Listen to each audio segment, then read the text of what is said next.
Hey, you there. Thank you for watching. And welcome to Forge Lines Forever. Today I have a 6v6 custom match here on the second most famous map in all of Supreme Commanderdom. You love it or you hate it. It is DUALGAP. Let's take a look at our teams and our players. Starting off with Team 1 in the west and ending with Team 2 in the east. Starting off with Team 1's Northern Airplay, we have an Amethyst Purple. It is Hot Seat playing as a Seraphim. He is a 1700 to his south in Northern Land position. It is X-Ray Nero. I'll call him X-Ray for short. He is a Seraphim as well in Emerald Green as an 1800. And rounding out Team 1's Northern side in Southern Land position, it is Ripfleset. Ripfleset? I think is how you say his name. He is an Aeon. And I'll call him Rip for short. Again, he is an 1100. To the southern side of Team 1's lineup on the Navy position, we have Vador, not Vader. He is a Seraphim. He is in Snow White as a 1500. In the equal slot for Team 1, it is Scar T playing as a Cybran in Tropical Ocean Blue as a 1900. And in Southern Air position, we have in Stitch Blue, it is Obli La Cyberlance, or Obli for short. He is a 2000 rated player. He's the highest rated player on Team 1 and in the game overall. And he's also a Seraphim. So for Team 1 side of the map, they have 4 Seraphim, 1 Cybran, and 1 Aeon. No UEF tech for Team 1. Starting off with Team 2's Northern Land player, we have in orange color orange, it is Kampfka's 500. He is an Aeon. He is a 1600. In the Northern Land slot here for Team 2, it is L to the Aeon and Batman Gray as a UEF as a 1700. He's also next door to Jadugrid. I think that's how you say his name. He is an Aeon. He is in Pac-Man Yellow as a 1500. Moving on to Team 2's southern side of the map, we have in Navy, it is the Crow for luck. He is in forest green as a 1600. He's playing as a Cybran. We'll see if that Crow does bling him luck. In the eco slot here for Team 2, it is Avaran playing as a Cybran as well. He is in golden dark green as a 1700. And in the southern land slot here for Team 2 in ruby red, it is Jolinar playing as an Aeon. He is an 1800, the highest rated player on Team 2. So for Team 2 side of the map, they have 3 Aeon, 2 Cybrans, and the only UEF player in the game that is L to the Aeon, which means they don't have any Seraphim on their side of the map. Team 1 lacks the UEF faction. And of course, our players are headed off to their customary positions in the middle of the map. We do have Navy expenditures, of course, as typical. We have one, of course, on the main line here for the Crow, and I wouldn't be surprised if somebody drops off some naval engineers to go after those, and not only the mexes, but also get some factories on the front line started very quickly. Nothing too out of the ordinary from anybody else in this game. Again, one player headed northward. I would say, though, that Kampfka is pushing to the middle, which I would say is pretty atypical of the players, and especially the air slots. Especially the northern air slots, just moving into the middle of the map. Maybe he's going to help out a little bit with the early land aggression. But besides that, like I said, everybody's pretty much acting pretty typical for this map. T2 air done here for the eco player of Scar T. And T2 almost done here for the eastern side for Team 2. We do see Bomber over top. Doesn't really get a lot of damage done, unfortunately. So Bomber is a bust. But lovely attempt nonetheless. And we do see middle actions starting to kick off a little bit. Couple of engineers getting all of those mexes in the middle of the map for L to the Aeon. And Rip is falling back a little bit.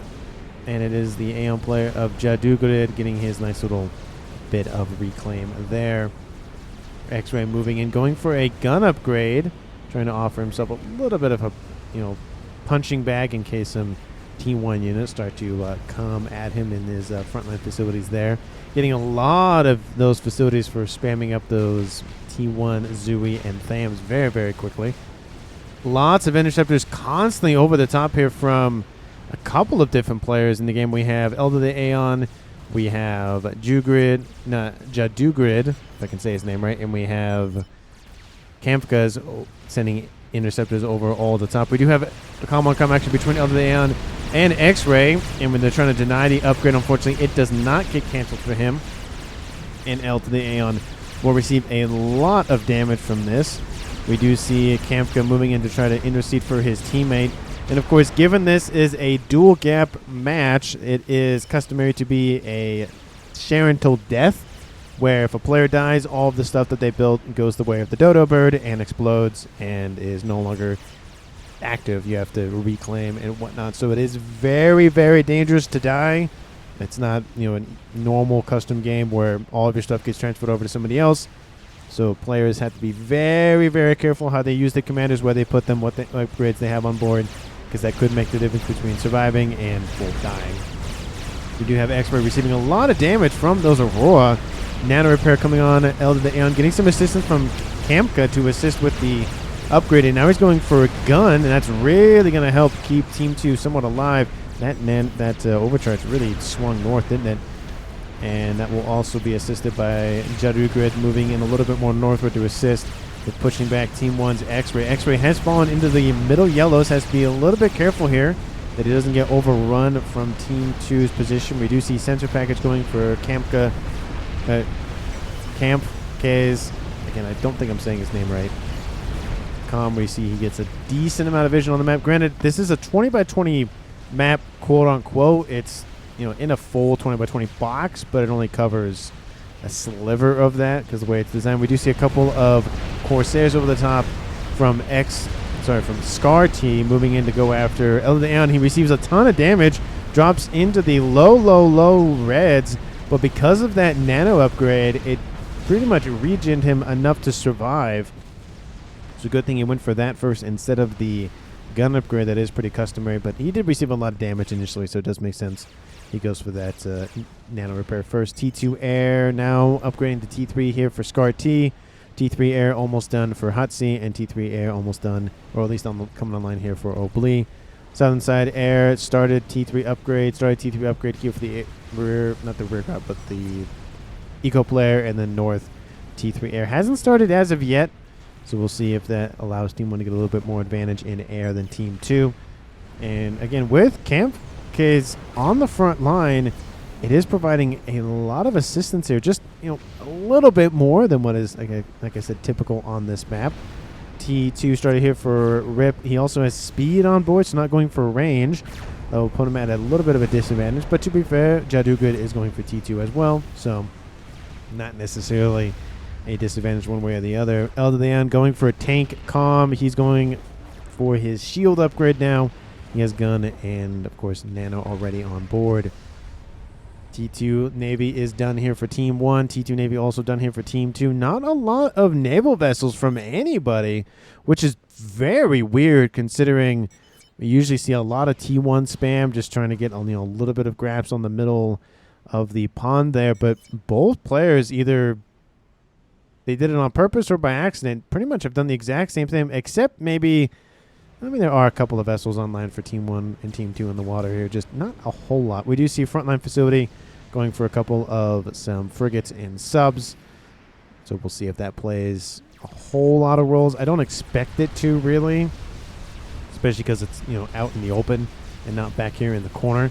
We do see lots of engineers stacking up here for X-Ray, making sure maybe he gets some reinforcements for his comm, or just trying to provide another frontline facility, because that is being overwhelmed as we speak.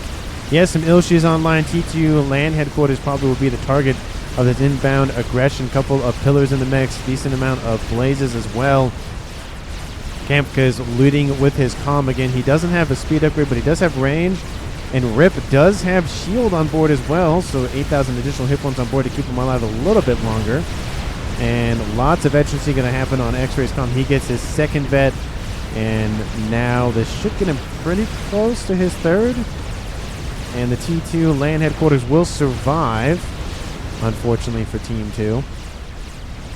We'll see if anybody gets close to dying. I don't think players underneath their parashields should be perfectly fine, especially with Eldean having an additional 19,000 hit points on board. Should be more than enough. Again, the only difference between X-Ray and Eldean is one has shield, one does not. 50 hit points regen versus 82. And we see X-Ray is actually targeting the weaker player of Kefka. Weaker in terms of hit points, not necessarily in terms of skill. A couple of Obsidian tanks coming in to be tanky tanks and helping to deal with the incoming blazes, but they get overcharged by Elder the Aeon. Strap Bomber inbound from Scar T. He's being very aggressive in his air.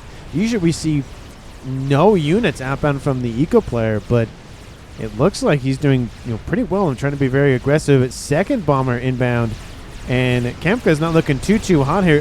The Aeon trying to intercede for his teammate, essentially pay him back from early. Another Strap Bomber bomb will drop, taking out the parashields. That bomber is knocked out of the sky. I think the other one also died as well. I don't see it alive anymore. Nope, it's all dead. Definitely a assistance here from the forces from Elder Aeon to protect Kefka, because losing the air player in the back, probably not the best idea at 14 minutes. We do see Rip again trying to help out, taking all these remaining T2 forces and T1s as well. Elder Aeon still trying to rip X-Ray a new one, and X-Ray now at 3-star veterancy, really getting a lot of work done due to the fact that, again, he has all these pillars to shoot at. A couple of Ilshis trying to assist him as well. And we do see, I think it's just really trending in Team 2's direction. That extra comm of Kempka came really in clutch for his team and just trying to push back the northern land. And X-Ray in the red has to be very careful here. Getting underneath the parashield, needs to get out of it, but again, he's regenerating at 88 hit points a second regen, and of those Obsidian tanks helping to, tank a decent amount of the firepower. Frontline base for Jadugrid is gone, or maybe wasn't even there to begin with. He does have T3 Harbinger units inbound, supplying from his main base, which is, that's probably a better place to put it than on the front line, to be fair. And we have Elder Aeon still tanking shots here, but he's dealt with most of the Ilshis now. X-Ray back up into the yellow again. That 88 hit points a second regen coming in quite handy. And I would be very careful. Overcharges almost kills off that Harbinger. We do have some units in the Navy starting to duke it out down there, so I'll take a look at that in a second. Another overcharge kills off that Harbinger. X-Ray almost at 4-star vet. And Rip over here coming to assist, regenerating his shield. It is still online. Looks like it wasn't fully depleted. So it's not one of those situations where you have to wait for it to regen in order to use it again. It's still technically online because it wasn't fully depleted, but that's just how it goes sometimes. Only 8,000 though, so probably should upgrade it to the heavy shield to really get a lot of work out of it, but we'll see. Lots of Obsidians not going for the blazes, really wants to be just full shield, just units in general. The Absolvers, the T3 anti-shield unit from the Aeon, would be very handy in dealing with all of those Obsidian shields and the shield on board the comm as well. Rash started here for Obli in the south. Rash started here in the north for Hot Sea. And no other upgrades on the east that I have seen. Oh, no, actually, A-Ras is done for Dulinar. That's nice. And Ras is started here for Avaran. And I would assume Kampka's going to go for Ras shortly. So everybody trying to get their ecos nice and expanded upon. 1.2k for Team 1, 1,000 for Team 2. But that will trend in Team 2's direction as they start knocking out frontline mexes for Team 1.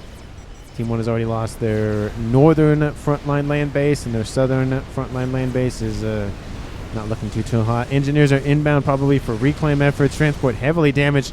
Gets shot down, but the engineers drop. Hopefully they'll get some use out of him because the engineers are inbound for Team 2. It doesn't have a lot of time, and I don't think they'll get a lot of time, unfortunately, for them.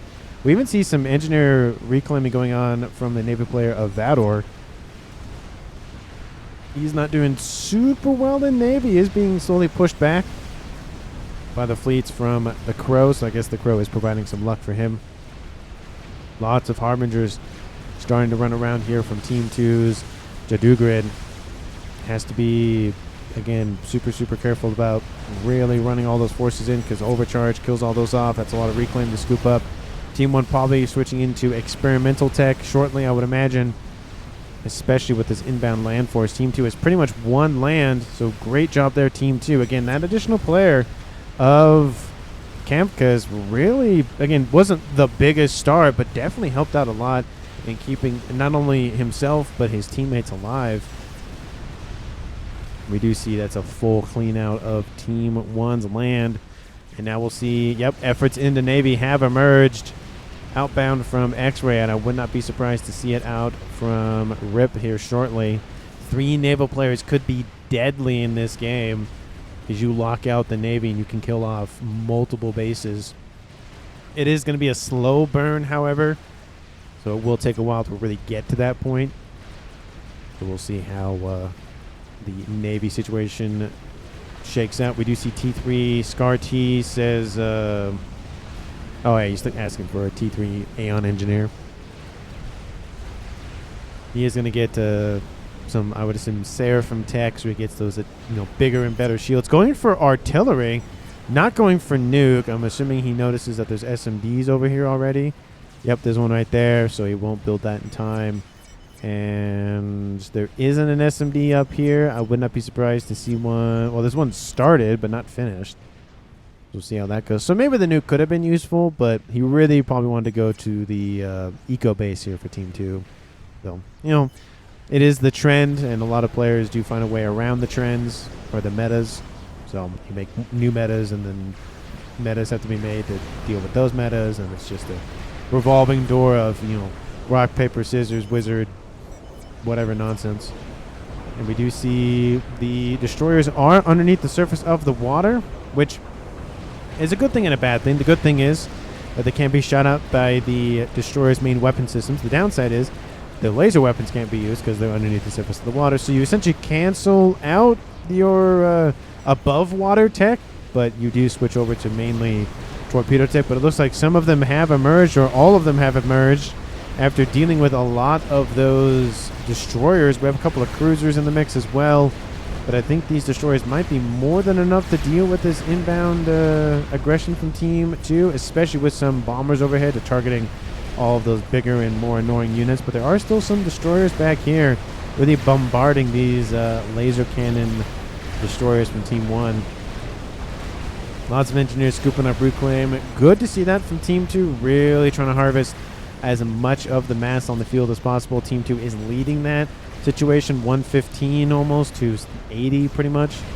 And the destroyers for Team 1 are losing numbers quite heavily. Not looking good in Team 1's direction. They had a lot of them initially. Maybe they should have kept them underneath the surface of the water. That probably would have been a better situation for them. But at the end of the day, essentially they've kind of zeroed out maybe with Team 2. We do see constant bombardments from Team 1's Oblique with his T2 torp bombers. ASFs are starting to really engage down here between every air player and Avaran. He is not an air player technically, but he is helping out in some ASF production facilities. But technically 3 air players for Team 2, and I mean we did see some bombers for Team 1 Scar T, so technically 3 air players for Team 1 as well. Usually it's just 2-2. Oh, missiles outbound, assassinating a couple of T3 pigeons in air facilities for Team 1's air player of Hatsi. Nice grab there from Elda the Aeon. Nice. Let's see if he's going to go after that SMD if he knows it's there. No, he's going to go for T3 Mexis. Kills off another T3 pigeon. Great job. I'm really just hammering Team 1 with constant pushing, whether it's short range, long range, or in your face. T3 torp bombers inbound from Avaran and a unique unit to the Aeons.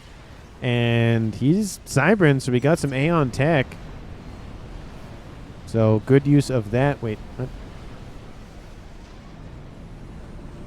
No, he is Cybran. Okay, I'm not. I was like, is he actually Cybran? Because these are all T3 Aeon, but no, they're T3 mexes as well. I was very confused for a second.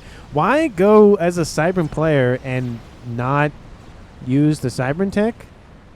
Which is interesting. He's just doing full Aeon, which is interesting. I mean, he gets access to hives, so there's that, but he didn't build any engineers himself, which is interesting. But, to each their own, I guess. Where is this? Oh, his comms over here. He's going for T3, so he can build them on next door to his comm if he really needs to. But it is interesting that he went for that instead of Aeon. He could have been on random. That could also be true. 24 minutes on the clock. Team 2 has claimed the middle of the map, at least in the northern side of the land. We have a nice little Tempest online for Team 2's Jadugrid. Again, he's transitioned from the land play to the naval player. There's a lot of solaces stacking up, so players in the water need to be very, very careful. Somebody might get sniped Nobody has died yet past 20 minutes, so that's really good to see. Maybe we'll make it to 40, maybe 40 minutes, and nobody will die. That would be very, very nice to see. Experimental done for X-Ray, and it is a Yathotha, nice little chicken walker walking around, going heavy air grid, it looks like, here for him as well. So really, really trying to assist with air. Yeah, that's all his. Maybe he's going to transfer it over to Hot Seat, maybe. That would be an idea, of have somebody else build your air grid for you and just inherit it. Solace is inbound, going for that T3 Naval headquarters. Ooh. Oh, just barely man. Oh, second volley inbound. And it's not going to be enough, unfortunately. Oh, that was very, very close to a snipe. He needed one more bomber, and that would have been it. So great attempt by Avaran. Just, again, one more next time. And it really did help, to be fair, that it looked like some of the bombers, the torpedoes actually landed on the engineers, I think. That helped distract a little bit of the damage. And, of course, the destroyer being built also kind of blocked. Sorry, battleship being built kind of blocked a little bit of that damage as well. T2 torp bomber counter in the south from Jolinar. Trying to just really drive back Team 1's fleet. Lots of inbound Team 1 naval spam, at least at the facility side of things. T2 cruiser missile nonsense spam is online for Vador. Again, I'm trying to say his name like that instead of Vader, because I could easily say it like that, but it is with an O and not an E. And he's not clad in black. And I don't know, was he the first edge? I don't know if he was the first edgelord, but nah, I mean, I don't know. Let me know down in the comments what you think about Vader being an edgelord. I don't know. Kind of see it, kind of don't see it. Some situations. Redirect missile systems online for the command class. Are those not from the command class, are they? I thought they were only for the Siren. Yeah, they are from the command class. I thought they were for the cruiser only. I did not know that. So that isn't actually said on the little stats for the carrier. It just says sonar, carrier, anti-air staging, and radar. But I definitely saw multiple missiles get redirected. Interesting. Because there's no cruisers, because the Sirens have the redirect systems on board the cruisers, which is, like I said, would make sense that the aircraft carriers have them as well, but it's not listed there for some reason. Advanced nano repair started here for Oblique, making sure he's protected long term and getting a boost in hit points along with it. 2 Tempest now online for Team 2. And that's really not helpful for Team 1's Navy, especially with those glorious Neptunes running around. They have everything except hit points and range on board. Everything else is really, really good. And they're being driven back by a bunch of those cruisers from Team 1's naval player of Vador. T3 artillery online for Scar T. The end game already starting at 28 minutes. Never too late to start an end game, I guess, in this game. I mean, granted, one artillery piece is not really end game, but it is starting that mentality of we got to end the game sooner rather than later. And it's before 30 minutes, so love to see it. Second one already half done. Almost 3/4 the way down here before 30 minutes, so we'll see if he finishes that before then. Team 1's efforts to try to regain some of the middle is underway for the most part. We do see a chicken going to try to hug a nice little one-eye Colossus. And the Colossus is going to try to go after this Colossus. Colossus for Team 1's rush player of RIP should be targeting that. And that chicken is going to die right behind that GC. And the Ion Storm will activate and help out a lot. And the GC is going to try to walk away from it. Probably not going to work out.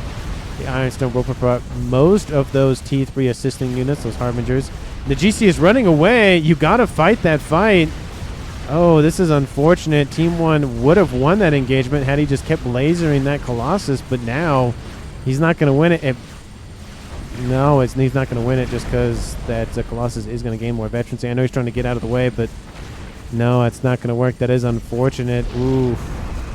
Misplay here, I think, from RIP. I think, like I said, he should have just kept lasering that GC and called it a day. They probably would have both died relatively quickly, one after the other, but still, it's just, again, my 2 cents on the matter. Don't take my word for gospel or anything.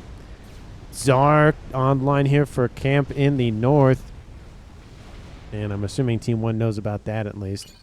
Oh, no, they don't know about it, but they have an eye on board. Oh, no, they do kind of know about it, so there is that. Shots inbound to the air grid up to the north from Scar's position. And his second artillery piece is almost done. Team 2's probably mounting some sort of counter to that. They know about it. They know about the second one as well. So getting those eyes online to see across the map. Lovely use of tech there. And anything planned in terms of response? No. No, those are just P-gens. Looks like they've taken some hits, but they're fine for now. No counter yet from anybody else in the north, except for maybe that Tsar. ASFs are stacking, waiting. We even have some ASFs from the land turned to Navy, turned to kind of air player here from X-Rays, getting a little bit of everything. We have air down here from Obli as well. Not looking too hot here for that inbound Tsar, because we know that Tsar is going to be target priority number 1. Maybe that'll lead to Team 2 gaining air control, but we will see another Tempest, or is this? No, this is the same one. Okay. It's not as many as I would thought down here. There's another one being built, but you would think spamming out the Tempest would be essentially target priority or the focus of Team 2's now naval player of Jaduka, but he is pumping out a couple of GCs as well, so he's kind of just doing double duty in that regard. Oh, no, there's no... No, that's the Tsar. Never mind. See, distracted myself. I wish that the experimental mod icons that I have would also modify the air and the naval units, but they don't. But to be fair, there's only 2 experimental naval units in the game, and there's 3 air experimentals in the game, so there's that. And technically the Scathis, the Novax does count as a land and an air, but not really. So there's that. Lots of Yasows inbound. Lots and lots of torpedoes on those things. Nasty little buggers. We have a couple of mermaids inbound. They do have torp defenses on board to help out a little bit, but yeah, not too great here for Team 2's fleet. Oh, ground firing does help a little bit for taking those Yasows out, because they sit right below the surface. It's because they can't emerge from the water. And ASFs are inbound to cover the Tsar. Team 1's moving their ASFs to respond. It does look like the Emerald Green player of X-Ray is giving over or gifting over all of his ASFs to, either of them would work because they're both Seraphim, but one of the 2 air players. Okay, here we go. Here's the air fight, first one of the game. Really going Team 2's way, actually. Both air forces engaged. Here comes the ones from Obli. Ooh, and they are just not looking too hot in any direction. Kind of hard to tell who's going to win that fight. But it looks like the ones from Jolinar aren't really moving that much, and that's going to be a clean sweep for Team 1. It looks like Team 2 had the advantage initially, but no, we have 137. No, those are bombers. Sorry, we have 74 plus an additional 124. So we have 200 ASFs for Team 1. The donut is down, but Team 2's fleet is still inbound.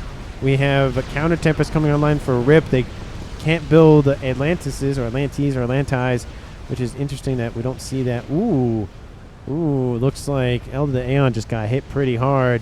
Doesn't have much to his name. He does have, of course, his comm, and that's about it. Artillery landing on the SMD location here for Team 2. Maybe just trying to take out an SMD and try to maybe make Team 2 think that Team 1 has a nuke somewhere, but they don't. And that is the second artillery done. Going for number 3. Going for more shield coverage. Love to see it. All the shielding is important. Anything and everything that you can get around that thing. Team 1 bomber spam going after the T4 Colossi. There's 4 of them up here. And there's no more on the way. So it looks like, again, swinging over to more of the naval tech.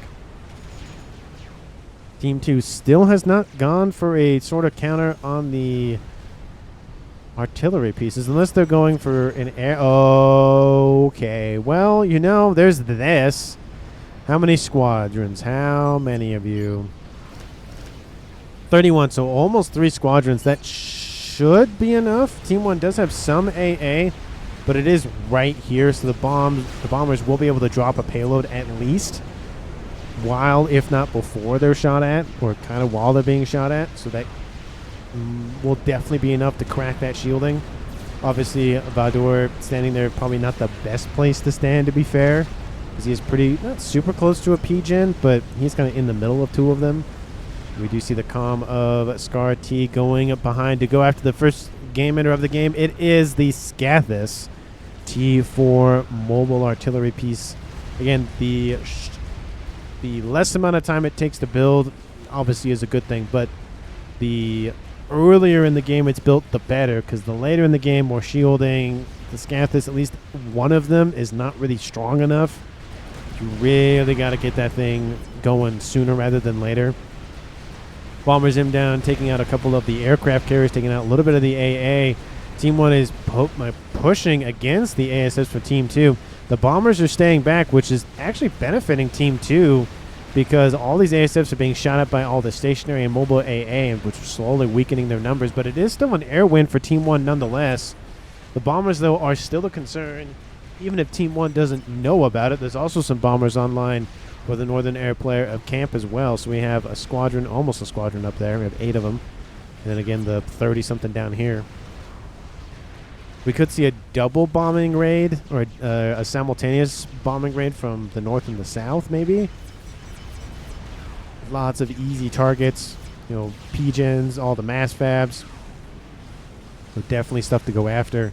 Team 1, 2.3. Team 2, 2.5. So Team 2 is slowly gaining a lead, getting a lead, and increasing their lead on Team 1's eco. 35 minutes have elapsed so far in the game. Neither team has lost a single player in a dual gap game. I think that's not super rare, but I'd say it's decent. There were moments where there were players pretty close to death, but nobody died. So that is lovely to see there that, you know, people are making it further into the match. Map control definitely favors Team 2. Eco lead, again, is favoring Team 2, but not by a huge amount. But Team 1 does have 2 artillery pieces online, soon to have 3. Let me know down in the comments who you think it's going to win this game. Of course, if you haven't done so already, please like the video and subscribe to the channel. And as always, thank you so much for watching. I really, of course, do appreciate it. Cloaking started on board Scartee's comm, making sure he can't be spotted unless there's an Omni above him, whether that's a Scathis or a a Novax. I always want to say Scathis for Novax for some reason. Novaxes or the comm. Or no, I don't think it actually no a comm. Can it call it Omni on board? Yeah, it does. Okay, comm or a spy plane. But bombers are inbound as I'm rambling about nonsense. And yeah, ooh, Obli's right there. Ooh, here come the ASFs. They're too late. You can see the bombs are already being dropped. That is a dead artillery battery. Looking for the words. Nice grab there. Takes out everything. Definitely a little bit of overkill, to be fair. Team 1 will retain air control. But, oof, that's got to hurt. 37 HP can dodge. 300 IQ targeting. You got like 30. Yeah, probably could have spread that out a little bit. Maybe going for stuff up here. Maybe going for stuff down there. Now we can rebuild strats without pressure. Free wins. Yeah, I guess that's kind of fair. Team 1 does have air control, and they're being essentially locked out of moving anywhere east because there's anti-air being developed everywhere. 1, 2, 3, 4, 5 GCs going from the water. The comm of Scar transported his comm over here with a, again, laser T3 and, you know, the cloaking on board. The GC with the least amount of health is leading the charge. Gunships are going to be stacked up incredibly quickly. Inbound from Hot Seat to assist. Look at them all spammed up to assist. That is a lot of firepower raining down from the, you know, very close situation. Some of them essentially almost the same elevation or altitude as the top of the GCs here. T2 PD trying to be developed very quickly. First GC is down. Second GC is down. Scar is going to get stepped on a tiny bit. And there goes the third GC. Fourth GC. That might do a little bit of damage to some PGens. It will do a little bit of damage to Obli's comm as well. But Obli taking some hits from that GC. Ooh, maybe when he wanted to try to overcharge, but Scar gets out of range of the crashing nonsense. But 5 dead GCs. That is a lot of reclaim to grab. Looking like, let's see, that's 43. I'd say that's 60, 75-ish thousand down there. A lot of eco to help assist with that construction of the Scathis. Now we have the gunships tasked over to go after the battleships inbound. And again, this is the part of Navy that is very, very difficult to grab because it's, you know, essentially going into a kill box. And Team 2 really needs to push on through and take out the naval facilities. But unfortunately for them, Team 1 is pumping out a lot of the Tempests as well. 1 Tempest is down, 2 remain. And yes, there are still a couple of battleships online for Team 2, but there's not a whole lot left after they deal with this clump of naval units. There is 1, 2 online in the back, but it's going to take a minute to get there.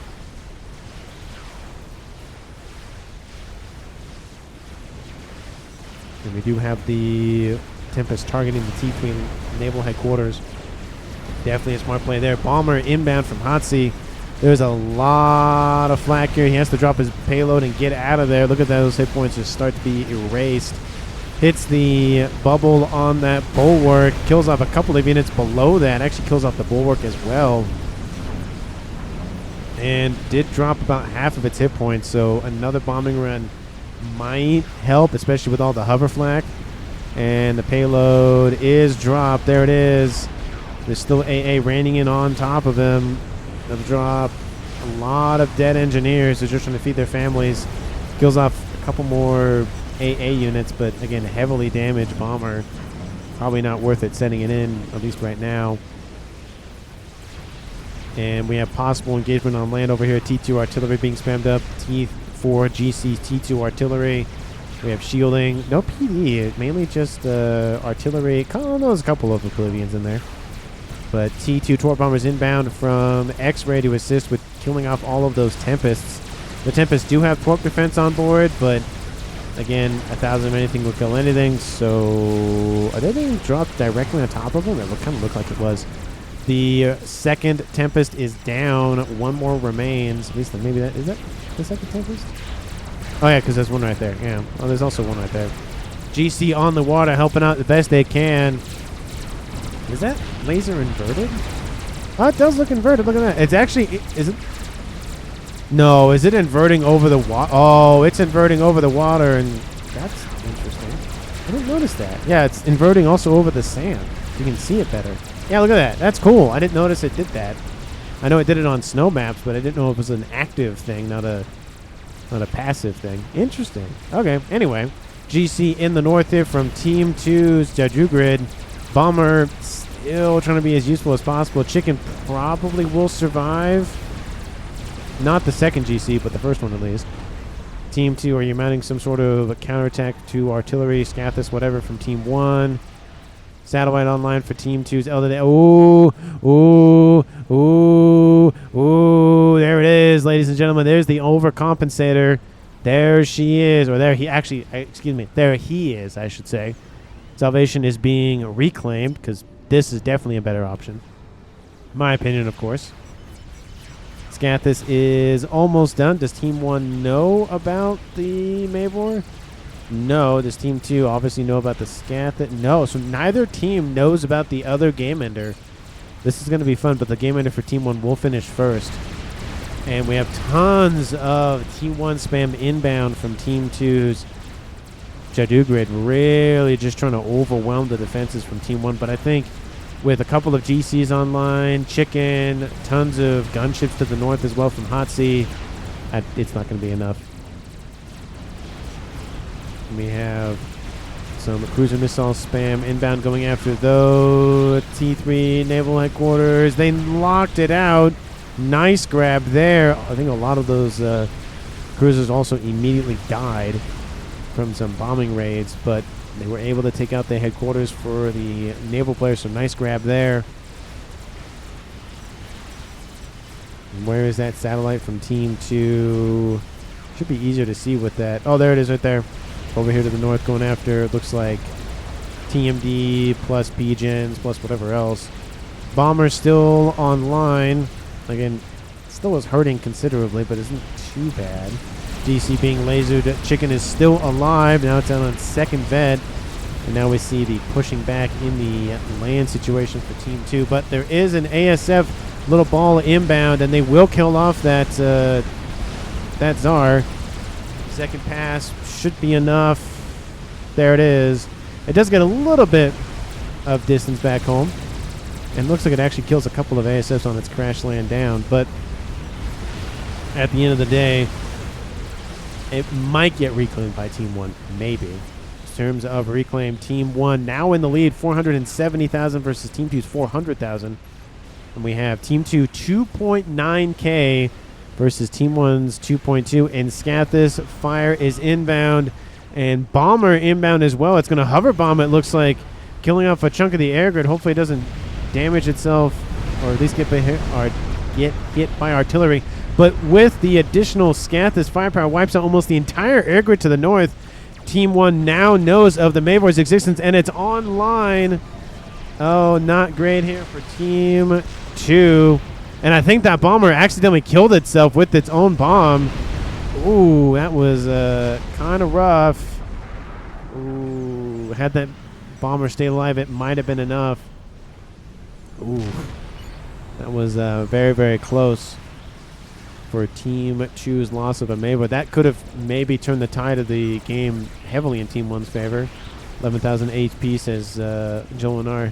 So maybe they're going to try to assassinate Hotzi. We see this section of the air grid, and looks like Mass Fab as well, is gone. So Team 1's eco really falling behind Team 2's 3.1 versus Team 1's 2.5. Still, 43 minutes in the game. Nobody has died, so everybody did make it past 40 minutes. That's definitely a feat in dual gap for sure. Scathis Fire inbound. And this is where we start to see the ineffectiveness of the Scathis. There's just so much spread on the shotgunning, water gun nonsense of the artillery that it really makes it difficult to concentrate on one target.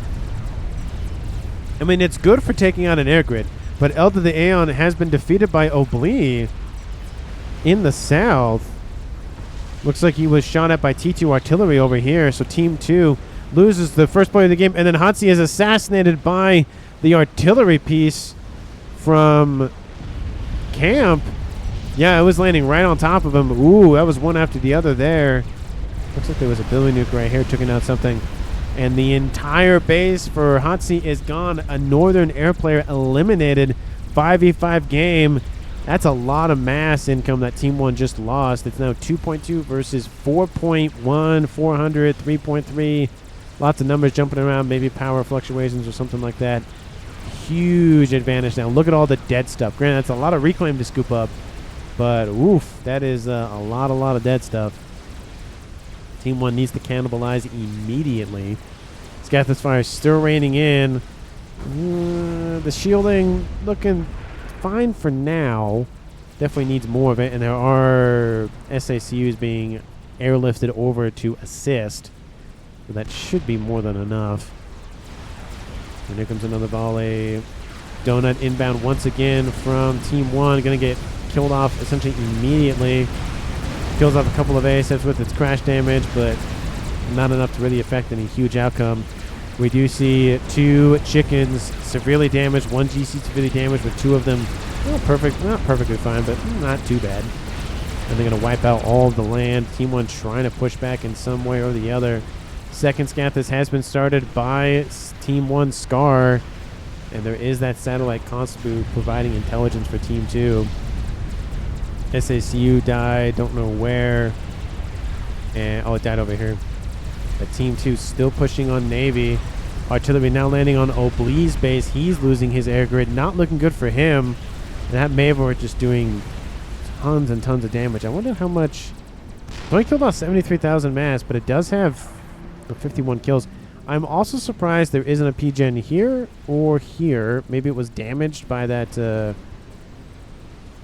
by the bomber, which is still there, by the way. The bomber is still sitting there. But yeah, not good there. And shots inbound, going after now Scar's income. There's another T3 max killed. Oh, look, at a transport just got wiped out. No wreck for that. Scathis shots inbound. Don't know what they're targeting. They take out a couple of PGens. That's good. That's a little bit of power for Team 2. And hit. Oh, that's not looking too hot. He's kind of fixing it now, but still. There's a lot of stuff down here. A huge air grid, just not even protected. Avaran really just pumping out ASFs and bombers. Usually he's the player that goes for the game ender, but he decided to be an air player this game, which is really helping out. His bombers killed off the artillery initially, so that provided a lot of, not reprisal, but reprieve for Team 2. Scout shots inbound going to the south, not trying to take out a chunk of the power grid down here. Another explosion happens, another SSU it looks like.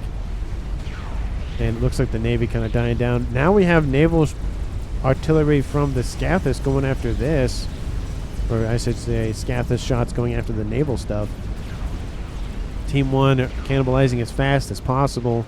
That will help expedite at least X-Ray's eco, but again, we're looking at 1.4 versus 2.6, so lots of more mass for Team 2. I am surprised they're not building any other game enders. Oh, okay, I can just... Well, never mind, because there's no engineers nearby it. But there is that Paragon spotted. So, and I should say, I didn't mention it, but there was a YOLO being built right here that was killed off. So technically, we did see all 4 of the game enders in the game. 2 of them haven't been built, but 2 of them have. So there's that. They just weren't done. Second Scathis in the yellow. That might be enough to crack the shielding for that Mavor. It'd be a lot of firepower. Maybe just crack everything down here and take out all of the power reserves and then starve Team 2 of power. That's one way to do it. Bombers, they're thinking about it. There's even Solaces online. There are 3 comms in the water for Team 1. They could try to go after any of them. Do they know of any of the... Well, they know of one of them. They could eliminate the naval player and essentially pave a way for the naval units from Team 2 to just crush everything else. That could be a good use of those Solaces. There is enough of them. There's not a whole lot of AA around the comm. The comm is under... No, to be fair, it is pretty close to a Tempest, so those shots might actually hit that Tempest. But we'll see if he ends up using them for that or not. Scathis shot still inbound down here. Scathis being built by Team 2's naval player of the Crow. And it's kind of look like it's paused for now. Tons of bombers online for Avaran. That's the eco for you. He's currently sitting at 39 again. He has 16 air facilities. And he has nice little stealth fields to try to protect said investments, or at least hide said investments. Bombers are making a play. Are they making a play for the Tempests? No, I don't think so. ASF's inbound from Oblee. Wipe out the first wave or so. And there is some AA still remaining. The base here for Vador is gone. Say his name differently, I guess, every single time. And all those bombers are dead. Each bomber leaves about 1,000 mass. There's about 40 bombers, so about 40,000 mass right there. Let's see, in terms of reclaim overall. X-Ray assassinated by Solaces. Tried to get out of the water, but just wasn't close enough. That's a kill here for Team 2, dropping this game to a 4v2 in their favor. Sorry, not 4v2. 4v5 in their favor for Team 2. Over 500,000 mass on the map in terms of reclaim. And not looking good for Team 1.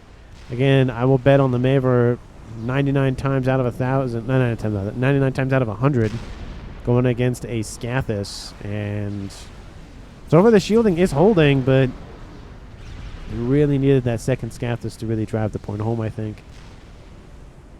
And air grids and PGens and whatnot down here, it's still relatively untouched. Are they building that Paragon still? They're building that Paragon. Okay, so it's restarted it. 50 minutes on the clock. I don't really know if Team 1 has enough. And then Team 2's Avaran really stacking up those bombers. He's not producing as much mass as Camp in the north, but again, Camp technically has a base and a half. Man, that's a lot of bombers. Is it 35? Like, wow, he can produce those very, very quickly. Dang.